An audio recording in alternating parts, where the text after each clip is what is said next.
도대체 폰 보면서 산책하시는 분들이 왜 이렇게 많은 거예요? 어제 저녁에 제가 아이하고 잠깐 동남밖에 하는데 목줄한 강아지가 이렇게 가까이 오더라고요. 그래서 그냥 그런가 보다 했어요. 근데 갑자기 아이를 확 물려고 하더라고요. 다행히 물리지는 않았는데 그게 문제가 아니라 견주가 폰 보면서 가다가 아이고 하면서 그냥 가버리는 거예요.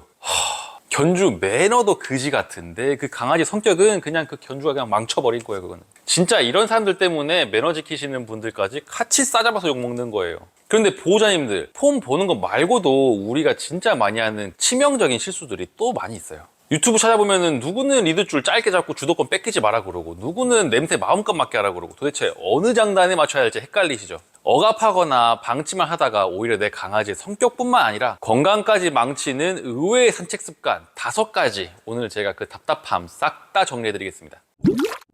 첫 번째, 산책할 때 보는 그 스마트폰, 진짜 최악이라서 제가 제일 먼저 말씀드릴게요. 우리가 산책한 이유가 우리 반려견들 신체 활동도 있지만 노즈워크로 스트레스를 풀어주기 위함도 있잖아요. 근데 그 노즈워크가 뭐냐면은 냄새 맡으면서 어떤 냄새인지 생각도 하고 우리 동네 강아지들 근황도 체크하고 하는 거란 말이에요. 근데 그 노즈워크는 안전한 자리에서 하는 거예요. 내가 이동한 자리에서 함부로 먹을 게 없는지, 유리조각 같은 거 다칠 수 있는 게 없는지 체크하시고 괜찮을 때 서가지고 노즈워크를 시켜줘야 되는데, 스마트폰 보면서 강아지 따라가면서 걷는 거예요, 사람들이. 도대체 누가 누구를 산책시켜주는지 모르는 사람들이 진짜 많아요. 이게 몇 가지 문제가 있어요. 첫 번째로는 우리 아이가 뭘 주워 먹는지 모른다는 거예요. 그러고 나서 집에 왔는데 나중에 뭐 설사라도 하면은 뭐 사료가 상했나, 뭐 간식이 잘못됐나, 뭐 배가 왜 아프지 이런다고요. 사람들은 이거 먹으면 배 아프겠구나, 탈나겠구나 라는 사고를 할 수 있는데, 강아지, 특히 어린 강아지들은 일단 입에 넣고 보잖아요. 그죠? 음식 냄새만 묻어 있으면 돌도 먹어요. 두 번째로, 이런 사람들은 강아지가 냄새나는 쪽으로 걸어가면 막 따라갑니다. 그럼 강아지는 더 넓은 범위로 계속 냄새를 맡아도 되는구나 하고 앞으로 가겠죠?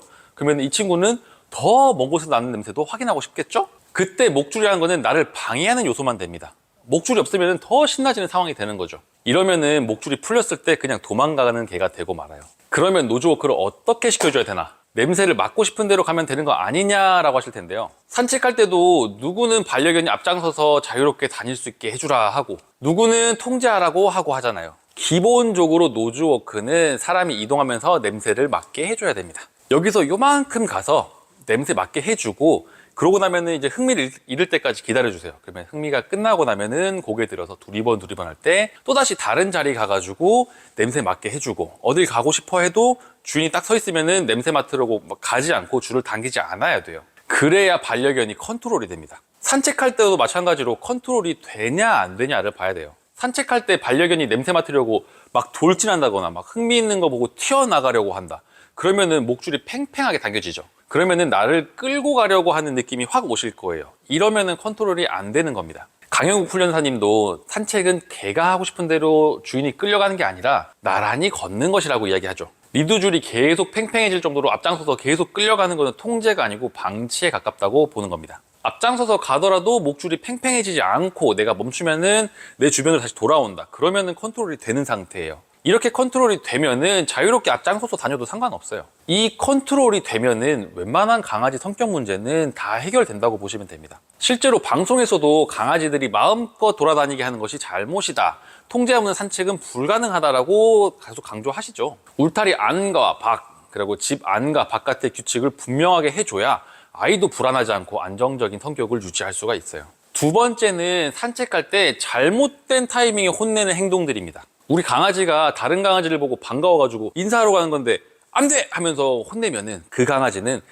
다른 강아지는 내가 혼나는 대상이구나 라고 인식하게 됩니다. 그러면은 다른 강아지를 볼 때마다 짖을 수가 있어요. 근데 사실 이거는 보호자님 입장에서 혹시나 우리 개가 흥분해서 다음 나올 예측이 불가능한 상황 때문에 혼내시는 경우가 좀 있잖아요. 만약에 다른 강아지를 보면 흥분하는 친구들은 그 멀리서 친구들을 봤을 때 엎드려, 기다려 시키면서 간식 보상 하나씩 주시면서 기다리면은 좋은 일이 생기는구나 하는 훈련을 해주시면 좋습니다. 그렇게 기다리는 걸 잘 인지하고 나면은 친구들을 만나도 흥분하지 않고 이렇게 인사할 수 있을 거예요. 세 번째는 이거랑 반대로 사람이나 다른 개들한테 들이대는 거를 방치하는 경우예요. 개라는 동물을 싫어하거나 무서워하는 사람들도 있고, 우리 반려견은 안 물어도 다른 반려견은 내 반려견을 물 수도 있어요. 그래서 인사하고 싶을 때는 다른 반려견의 보호자가 어떤 반응을 보이는지 먼저 한번 살펴보시고 인사를 하는 게 진짜 중요합니다. 입질이 있는 친구들 아니면 그런 이력이 있었던 친구들은 혹시나 사람이나 다른 개한테 들이대는 걸 방치하지 않도록 꼭 주의해야 됩니다. 네 번째는 반려견이 너무 피곤하기 전에 산책을 끝내야 합니다.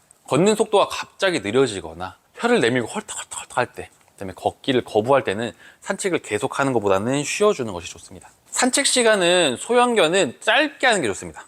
그리고 단두종은 숨 쉬는 게 어려울 수 있어요. 그 코, 입 구조상, 호흡기 구조상 숨 쉬는 게 어려질 수 있어요. 그래서 30분 미만으로 하시는 게 좋습니다. 노령견은 산책하실 때 한 번에 20-30분 정도를 목표로 하시고 하루에 한두 번 정도만 해주시는 게 좋습니다. 그리고 젊은 성견들은 한 번에 30분에서 1시간, 최소 하루에 2번 이상은 나가주시는 게 좋고요. 너무 어린 강아지들은 한 번에 5분, 10분, 하루에 한 3번 정도 짧게 나가주시면 좋습니다. 마지막으로는 날씨나 컨디션을 체크하지 않고 무작정 산책을 나가는 습관입니다. 여러분, 산책은 만병통치약은 아니에요. 오히려 아이들 체력이 엄청나게 소모되는 고강도 활동이죠. 비 오는 날이나 갑자기 추운 날이나 혹은 아이가 잠을 설쳤다거나 어디가 아파서 컨디션 안 좋아서 뚝 떨어져 있는 상태인데 강아지는 무조건 1일 1산책이지 하면서 억지로 데리고 나가면 어떻게 될까요? 오히려 면역력이 떨어질 수 있습니다. 앞서 말씀드린 노즈워크를 하면서 아이들은 땅바닥에 코를 박고 흙먼지를 마시죠. 밖에는 눈에 보이지 않는 수많은 세균이랑 바이러스가 있습니다.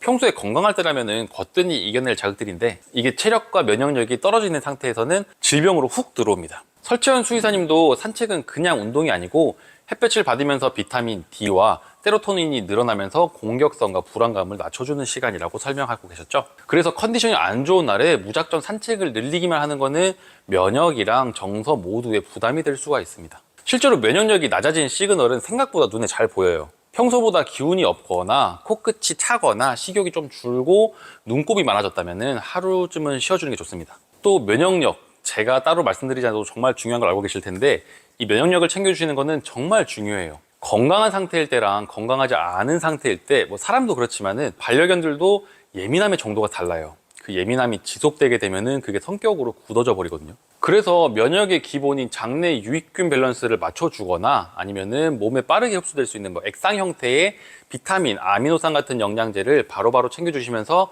컨디션을 끌어올려 주시는 게 아주 중요합니다. 근데 이 영양제가 너무 많고 복잡하기 때문에 뭘 사야 할지 모르겠다 하시는 분들이 진짜 많이 있어요. 그래서 제가 영양제를 고르는 기준에 대해서 공부를 열심히 해서 정리해둔 내용을 고정 댓글에다가 남겨드렸거든요. 그래서 그걸 보시면은 조금 더 편하게 영양제를 고르실 수 있어요. 자, 오늘 치명적인 산책 습관 5가지를 알려드렸는데요. 어떠세요? 보시면서 내가 저러고 있었는데 하고 뜨끔하시지 않았어요? 그렇다면 정말 다행입니다. 지금이라도 아셨으니까. 반려견에 대한 진짜 사랑은 무작정 예뻐하는 게 아니라 올바른 지식에서 나옵니다. 내일부터 당장 우리 아이의 산책을 그리고 일상을 건강하게 바꾸고 싶으시다면 지금 바로 구독 버튼 눌러주세요. 혼자 고민하고 찾아보느라 헤매지 않도록 보호자님이 꼭 아셔야 될 진짜 핵심 정보만 제가 딱 떠먹여 드리겠습니다. 지금까지 반려동물 관리사 전민도였습니다. 감사합니다.